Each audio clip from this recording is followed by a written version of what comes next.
Welcome back. Still tuned in to Market Fatafat. The Nifty Bank has dipped into the red and we've come off from the high point of the trading day just when we were on a firm trajectory above the 18,300 mark. So currently quoting higher, currently quoting lower in today's trade, and for the Sensex as well, we've dipped a tad.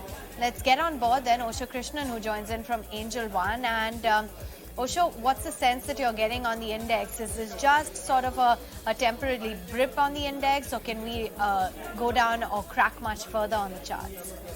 See, overall, we have already seen a very strong rally from past two trading sessions. So this could be seen as a kind of a cool-off or profit booking in the indices, because overall, till Nifty sustains above 18,100 zone, there is no sign of worry in Nifty. Because looking at the open interest or the derivative data, maximum put writers have shifted their position towards 18,100 and 18,200. So that should be acting as a very strong support zone also. Even on the higher end, 18,300 is the immediate resistance as per the derivative data. So we might witness some kind of consolidation before another breakthrough from the levels of 18,500. So overall, there is no sign of worry. Even though if Nifty dips more 100 points, we should look for opportunities on the long side. Okay, Osho, let's also talk about your first stock then, and that is M&M from the auto space. What are the charts looking like for this one? Could we expect a good run-up going forward? Auto space has been one of the most top performer sector from past 2-3 trading weeks. And M&M has been in a very consolidation zone of approximately 30-40 points. But in today's session, we have witnessed some kind of consolidation breakout. The exact levels were 1235, from where we have seen a kind of a consolidation breakout in M&M. So for in the coming period, we might witness some kind of follow-up buying in M&M towards the level of 1280 and 1290 for immediate basis. And once it surpasses the level of 1290, then from there onwards, we can see a very strong rally in M&M for short to medium term perspective also. Okay, let's move on and talk about Apar Industries. Now, this one wasn't focused yesterday because of its numbers. During market hours, when it came out, we saw a slight bit of an uptick coming in there, posted numbers. But today, look at the stock, it's down and out in trade. Now, brokerages have actually seen a bit of a downgrade coming in for the stock. Has downgraded the stock to an accumulate from a previous buy rating. Also, they've cut the target price as well.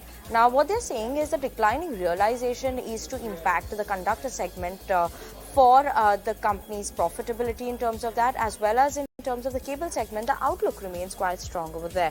While obviously volume growth outlook for conductor segment is remaining strong, the realizations are seeing a significant decline, and that is what they're expecting could impact the company on account of increased competitive intensity due to the opening up of China and easing supply chain constraints across the globe. Now, outlook for cable segment continues to remain strong, backed by the growth in the elastrometric cables. So that is that they're keeping an eye out on. But the conductor segment is expected to see a decline, and that is what is keeping Nirmal Bang a bit on the downside, and a thumbs down is what they're giving Apar Industries. Downgraded the stock to an accumulate, and the target price that they've given is 2,950 rupees per share.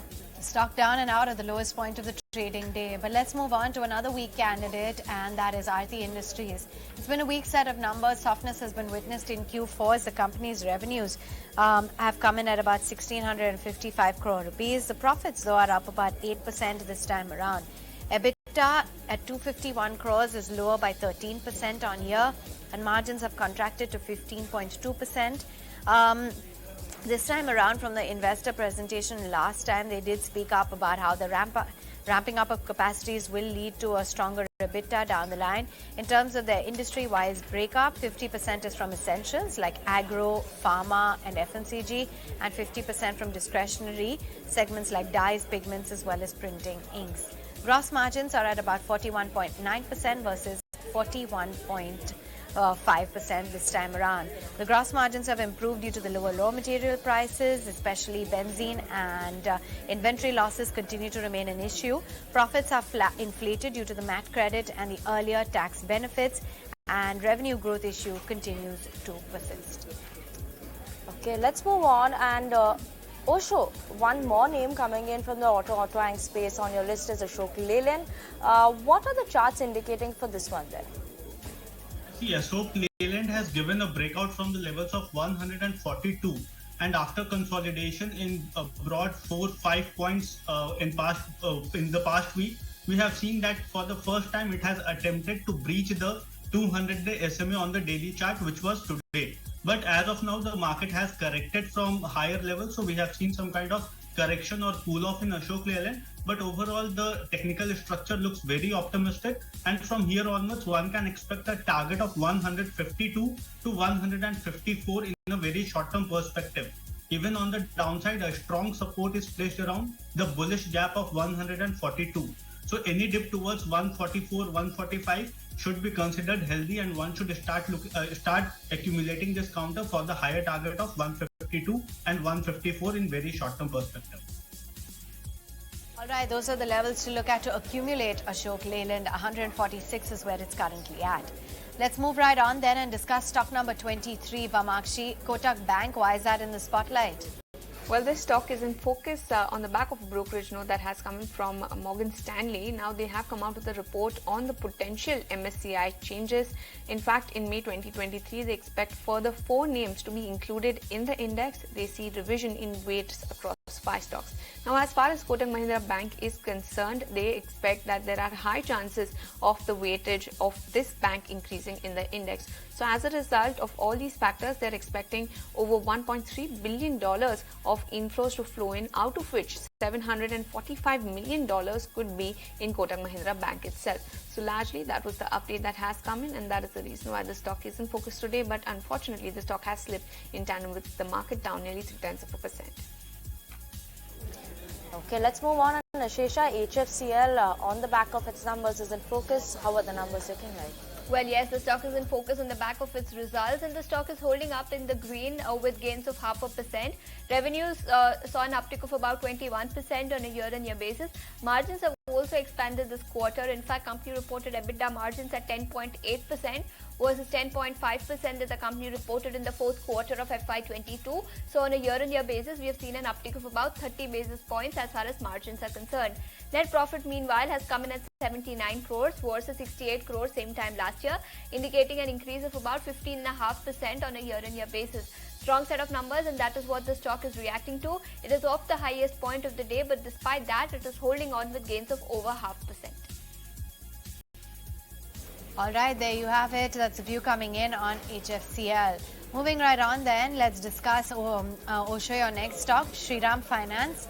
What do the charts look like?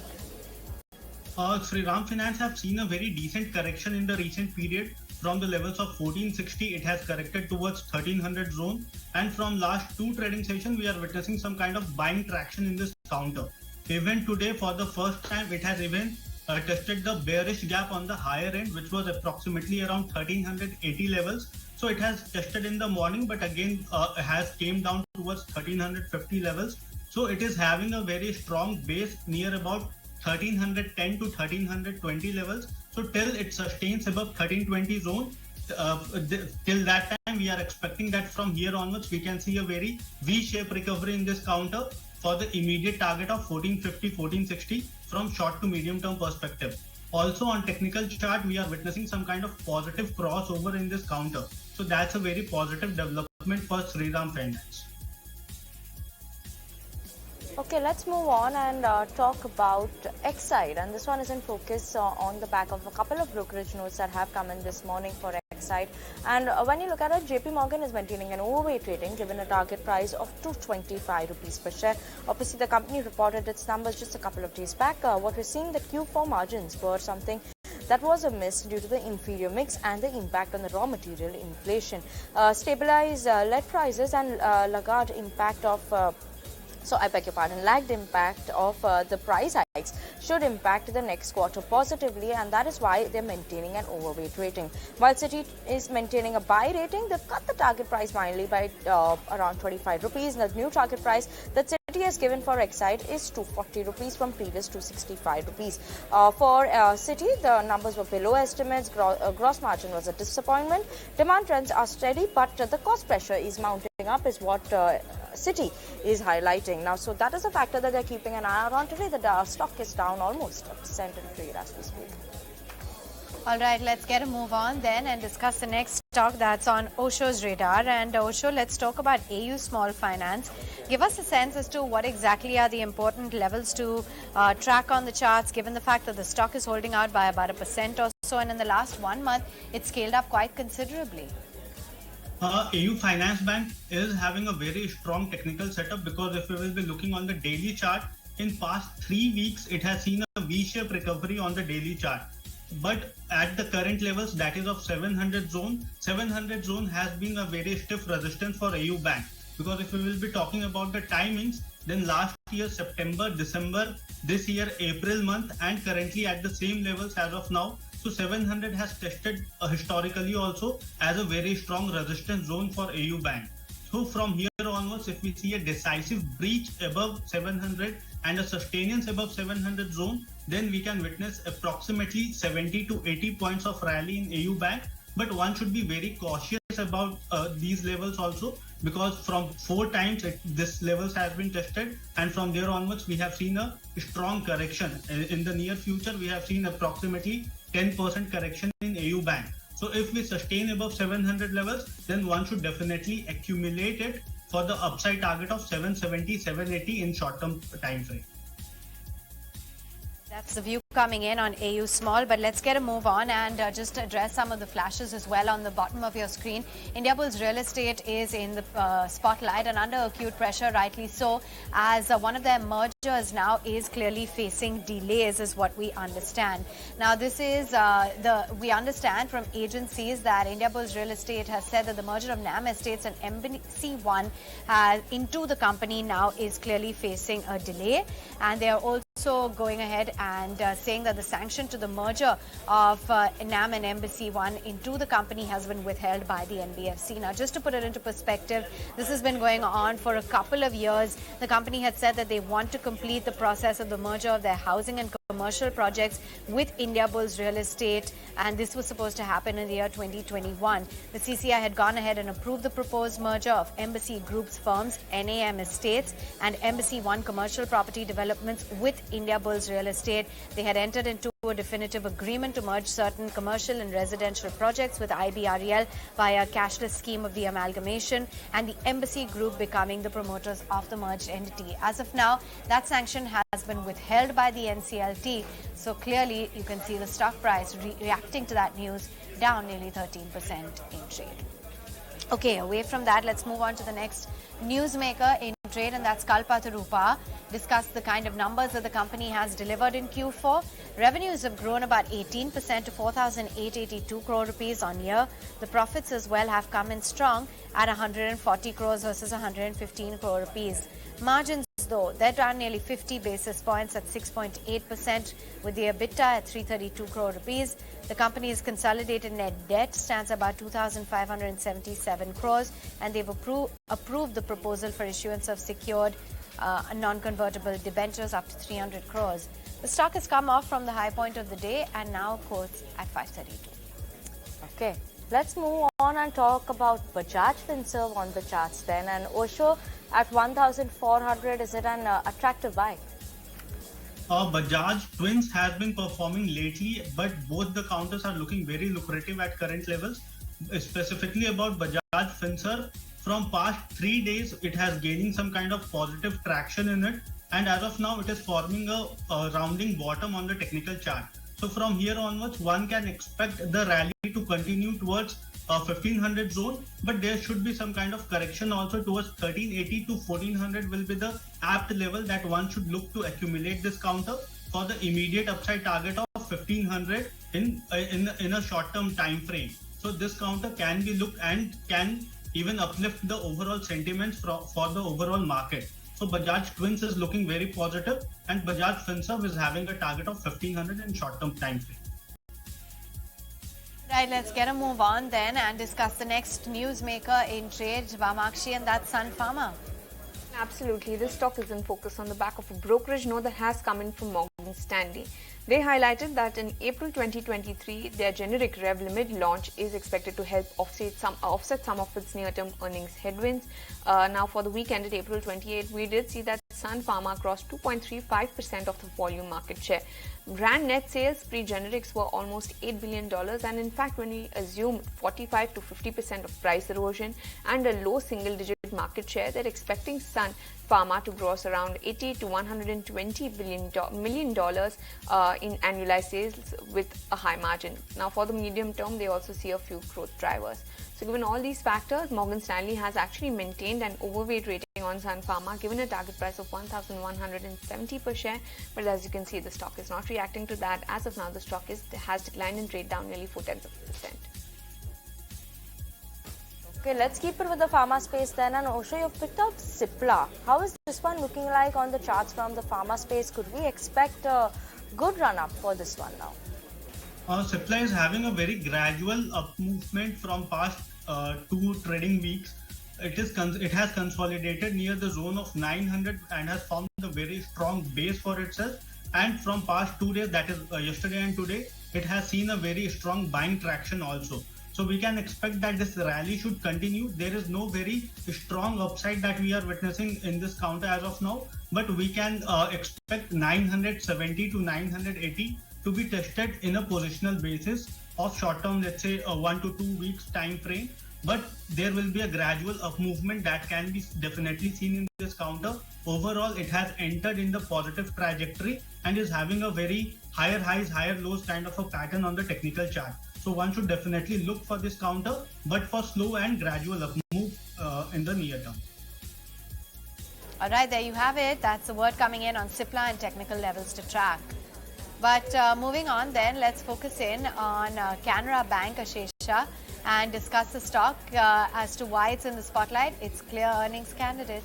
Yes, it is an earnings candidate. It in fact reported its numbers yesterday during market hours, but they were well below what the street was working with. Net interest income has been largely flat on a sequential basis. Profit after tax has come in at 3,200 crores versus 1,600 crores that the company reported same time last year, which means on a year-on-year basis, it has seen an uptick of about 91%. In fact, we spoke to the management of Canara Bank earlier in the day where they said that they are looking at a stronger retail growth in FY24. Housing loans have grown well in FY23 and they are growing aggressively as far as their housing segment is concerned. Okay, and on that note, let's listen into the management. Like Ashesha was mentioning, we had the MD, Mr. Raju, MD and CEO, Mr. Raju of Canara Bank, who is talking to us about the outlook in terms of growth going forward for the bank. Let's go across and listen in. The reason is, one is the deposit side, one is an asset side, sir. The deposit side, the term deposits, whatever it has done, when the interest rate regime is the highest interest rate regime, the customer depositor will have an option to switch over to the new interest rate or the next day itself. There is no bar that he has to continue with his existing contract. He can prematurely close, he can reinvest his money in the higher yielding deposit receipts. Accordingly, that's based on that comfort of the depositors. So depositors in our bank also, generally our more than 90% of deposits are less than 1 year. 1 year and 1 year bucket only, the deposits are there. All right, let's get a move on then. That's Canara Bank for you and the management speaking to ET now. Osho, let's discuss Deepak Nitrite. Very range bound in the last 6 months or so, come off from those 2200 levels. What do you believe is the right approach now to the stock? This counter is forming a very rounding bottom formation on the daily and weekly chart. So from here onwards, we can expect that there will be a gradual up move till the levels of 2000 is tested, and once it breach the levels of 2000, which is the 200-day SMA on the daily chart, then from there onwards we can see a strong traction in this counter also. So this counter has the potential to test 2250 from medium term perspective, but one should definitely keep a radar on the levels of 200, which is a very 2000, which is a very strong resistance zone of 200-day SMA. So once it breaches 2000, then from there onwards we can see a very decisive rally towards 2250 in Deepak Nitrite. Okay, keep an eye out on those levels for Deepak Nitrite. Let's move on and talk about CAMS. Now, this one is in focus on the back of a brokerage note. Kotak Securities has come out with a note. Firstly, they're highlighting in terms of the results, which were largely in line for the company and across the profit and loss of the P&L of the company, as well as the revenue growth of the company as well. Yield pressure continues is what Kotak is highlighting, mainly driven by the size-linked reduction as well as the contract renegotiations. Now, CAMS is well placed to gain equity AUM market share. That is what Kotak is highlighting, driven by its key clients, even as exposure to mutual fund RTA is in general remains a drag. Now, what Kotak further highlights that there are signs of progress on the non-mutual fund segment as well, with a lot of promise ahead as well, and that is why they're upgrading the stock by a notch to a reduced rating and given a target price of 2,050 rupees per share.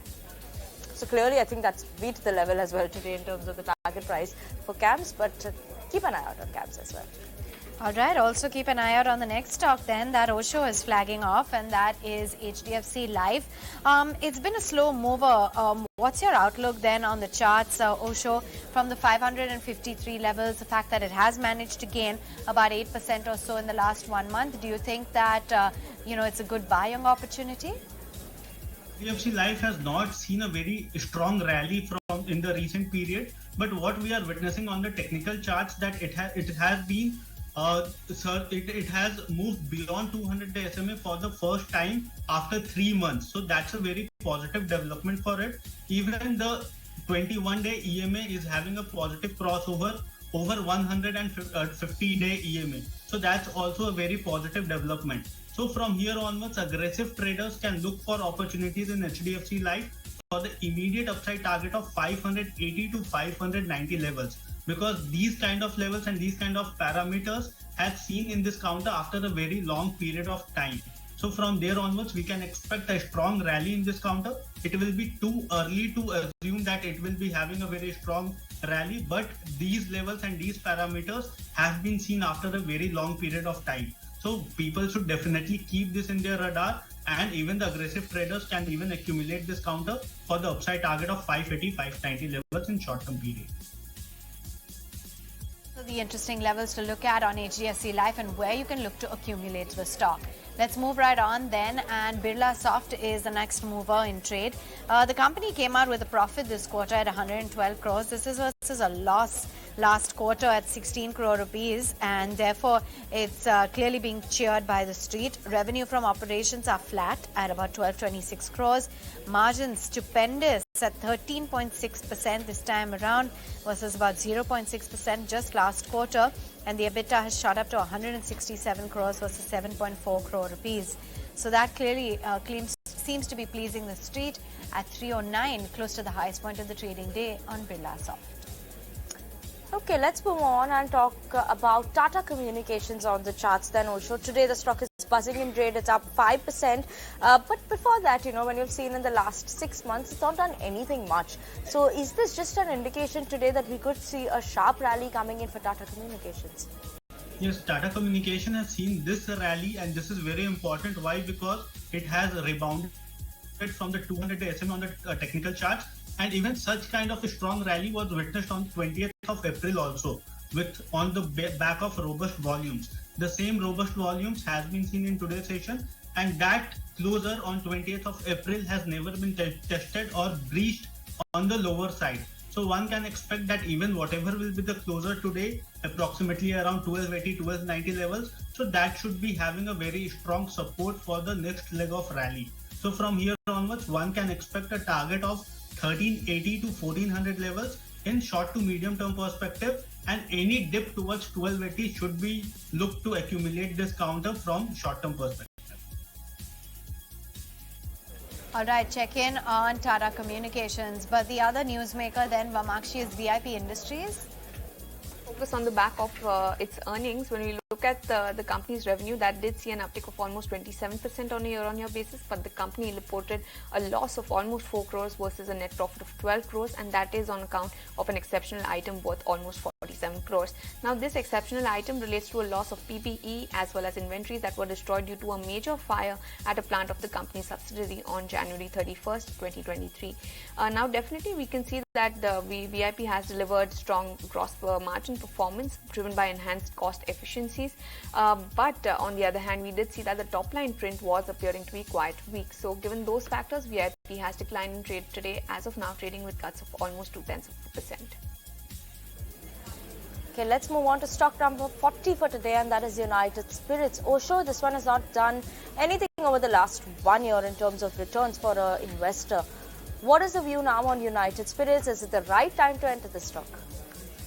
See, basically after the steep correction from the levels of 950, the stock has been stuck in a range of 740 to 790 levels. But what we have seen in today's session, that for the first time it has tested the bearish gap on the higher end. So from these levels one can expect, because from there it has failed to surpass the bearish gap and has plunged on the lower side. So from here onwards one can expect the continuation in the sell-off for 1-2 more positional day. But from the levels of 760, 770, one should definitely look to accumulate this counter. On the higher end, 810 to 815 is the immediate resistance for this counter.